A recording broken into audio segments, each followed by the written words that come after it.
Elite Dangerous, a game that hides countless mysteries. There are so many in fact that I can list them into an iceberg chart. Welcome to the Elite Dangerous Iceberg. Before I start this video, I want to thank everyone in the comment sections who helped me with filling out this iceberg. Without you guys, this video wouldn't have been possible, and I sincerely thank you for it.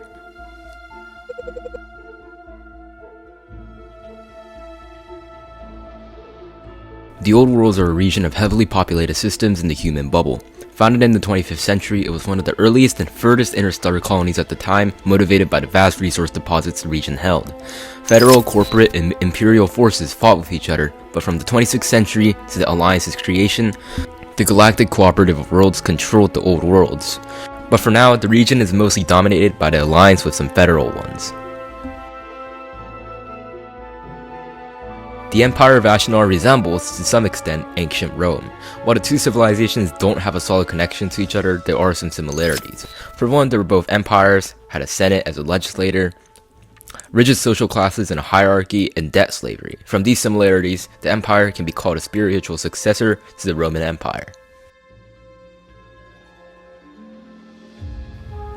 The Federation is the future incarnation of the United States of America, and it is canon in the lore.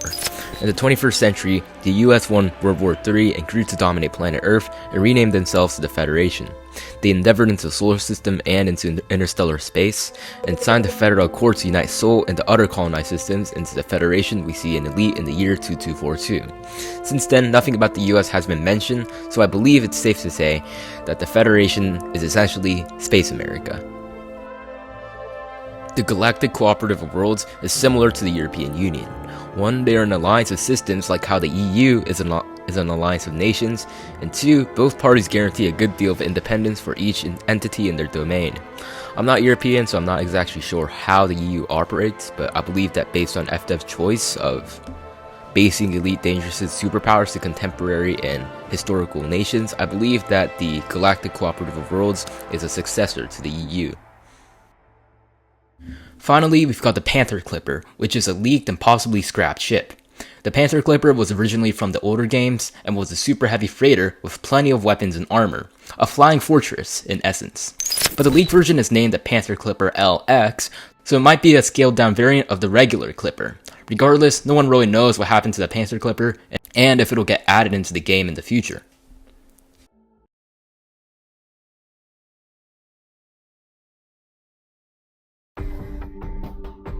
If you have taken a good look around the galaxy, or just the map, you may have found some regions that are permit locked and are completely inaccessible. There is no way to get the permit, and no one really knows what's inside them.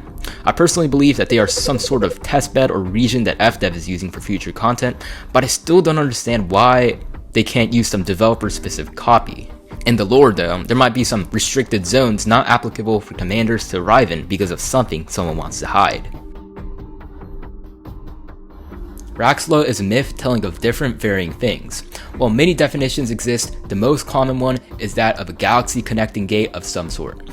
FDevs themselves have kind of acknowledged that Raxxla is in the game, but so far, there's not a lot of evidence and no one has gotten very close to finding it. It's very vague and not much is known about it or confirmed about it. The Generation ships are massive, self-sustaining ships launched by 22nd century humanity right before the invention of the first FTL drive. As these were subluminal arcs, an entire isolated society formed within these ships with thousands of people. As time passed, some of these ships died down, externally or internally, with often horrifying fates as they are light years from all human influence. Some fates include a tribalistic and primitive decadence into chaos, being trapped in a prison cell indefinitely, and a situation where the crew had to break down and turn the Generation ship into a fleet of lifeboats from grave danger. If this already sounds terrible, remember that there are absolutely no other humans around if an emergency happens, so the entire Generation ship is isolated and is even more prone to danger. 70,000 of them have been said to be made, and so far only 16 have been discovered. The Dark Wheel is a clandestine organization of secret explorers and treasure hunters known for searching for Soomtil and Raxxla and many other galactic mysteries. While they are real in the game, they are almost impossible to join in, and you must be an extremely skilled person to do so. It is unknown of where they are, what they know, and how much the galaxy they influence, but they do have a faction based in Gibraltar Desra for an unknown reason. They're also said to have a near undetectable space station orbiting the 8th moon of a gas giant in an unknown system. Regardless, this is definitely a mysterious organization.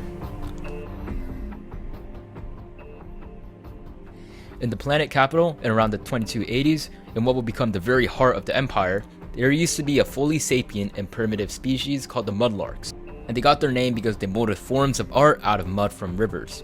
They were still around the Stone Age level of humanity, and that technological gap between them and humanity was their downfall. They were essentially wiped out from foreign pathogens from colonists, and as the colonies grew, the Mudlarks slowly died out.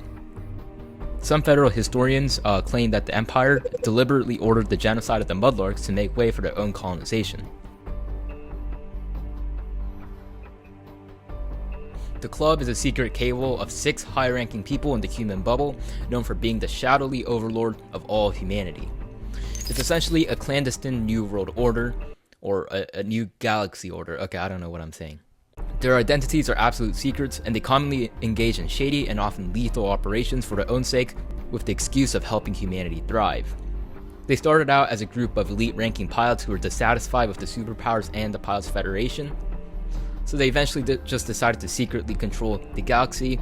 After a couple hundred years of working in the shadows, they became powerful enough to not only exist above all laws, but they could influence all of humanity. These lethal operations include assassinations, engineered disasters and crises, blackmail, bribery, abductions, and things like that. Their most recently known scheme was the one involving the Thargoid clans, or the Eresrians and Klaxians. It's still unknown how much power they still have ever since Commander Salome of the Dark Wheel exposed them in the book, Elite Dangerous Premonition. But they probably still have a massive influence over every single little action happening in the galaxy, and they were probably involved with the Thargoid War somehow. The constructs were a sentient race of robots created by the ancient Guardians for labor and combat. Though they were not sentient at the time, they gradually grew self-aware, and when the Guardians fought their second civil war between primitivists and technologists millions of years ago, the constructs realized the true evil that Guardians had as they fought amongst themselves and wondered about what would happen to them. And so they fought against the Guardians and wiped them out for their own sake. The question is, where did they go? There seems to be virtually no remains of the constructs except the Sentinel drones, but they can't just disappear, right? Did they go to war against the Thargoids? Did they lose? Did they just leave the galaxy, shut down?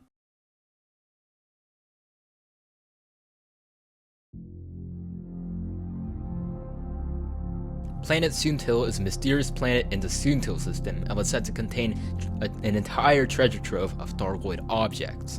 The circle of independent elite pilots was said to come here long ago, but was driven off by pirates with advanced military technology, where the Starburst weapon was used to essentially destroy the surface of the planet. For now, no one has found Soontil, and this story of secrecy is not known to be real or true. There are many questions as to where the purchasable Soontil relics come from, which can actually be bought in a certain station for small quantities, shown above. In the Soontil system, however, there are a couple landable planets, but it's not really known if any of them are planet Soontil. But I don't want to dive into a bunch of conspiracy theories, so I'm just gonna leave it here. So the megaship Gnosis was operated by Canon Science, and it was basically an exploration vessel capable of jumps just like a fleet carrier. After some expeditions, the commanders wanted to jump into an unlocked system. It was the Cone Sector, I believe.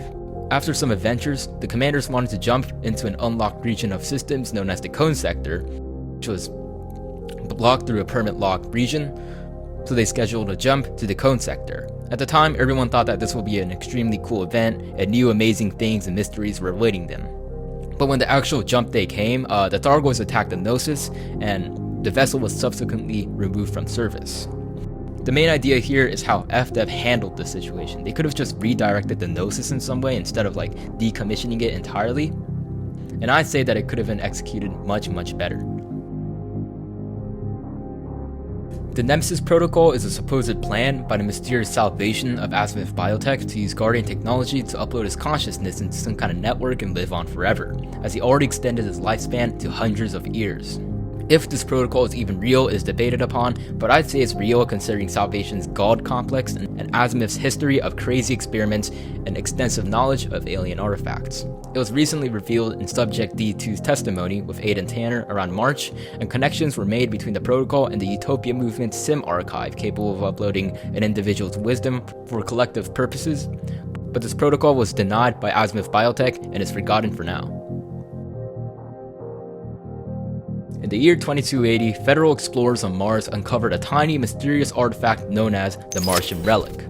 There is barely anything to be known about the relic, but it was said to be non-human in nature and not larger than a child's hand. It's not really known if it's Thargoid, Guardian, or something else, but it is known that the Federation, right after discovering it, swiftly took hold of it and kept it a secret ever since. No one knows why there are no more updates on this mysterious object or what it even was, but some speculate it to be Raxla, or what helped humanity master FTL technology.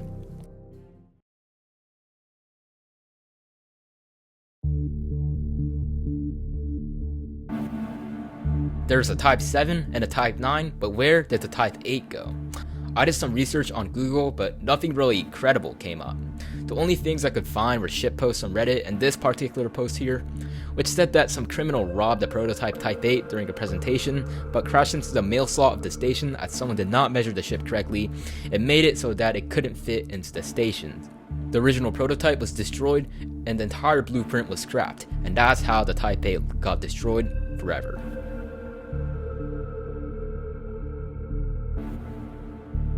In deep space, or in the coordinates -944, 148, 1303 in the galaxy map, there's a system named H. Just H. There is absolutely nothing special about the system in particular, and someone in FDev probably just accidentally named the system H.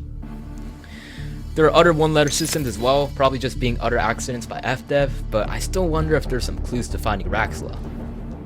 Like, does it spell out like a code?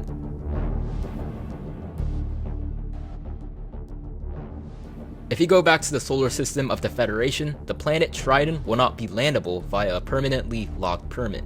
The reason for this locked status of this seemingly innocent planet is unknown, and there seems to be nothing special about Triton in particular. Perhaps it could be a sort of testing ground by FDev, but why in Seoul? Why not in the middle of nowhere? Maybe it fulfills a role in the lore. Maybe Triton could be some kind of top secret military base used by the Federation. It might be some kind of weapons testing ground, no one really knows.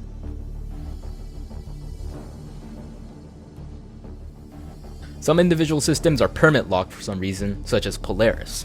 Again, like the situation with the permit lock sectors, these individual systems are locked, which might be for testing purposes. But why would the individual systems be individual and be locked in certain places, like Polaris? Like, it's just too much of a known and iconic system to be locked. Like, why is it Polaris? Why specifically Polaris? I don't think this is just for testing. It probably hides some kind of secret or something. There's like a billion different conspiracy theories about how, but the true reason why Polaris is locked is still pretty unknown. The landscape signal is a signal that your ship receives when you orient your ship towards Sagittarius A. It's called landscape because the received signal looks like a wireframe landscape as seen here. It's probably just cosmic radiation or something from the black hole, but what if it's something different? What if it has a code or something? And that's it for this Elite Dangerous Iceberg. No one else did it, so I realized that I just might as well make one on my own. And I'm gonna say this again, thank you to everyone who helped me record entries on YouTube. I really appreciate your help, and without you guys, I wouldn't be able to make this video.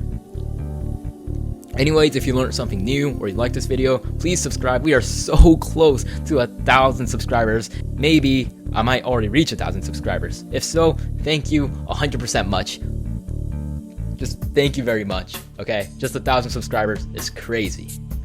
Anyways, have a good day. 07.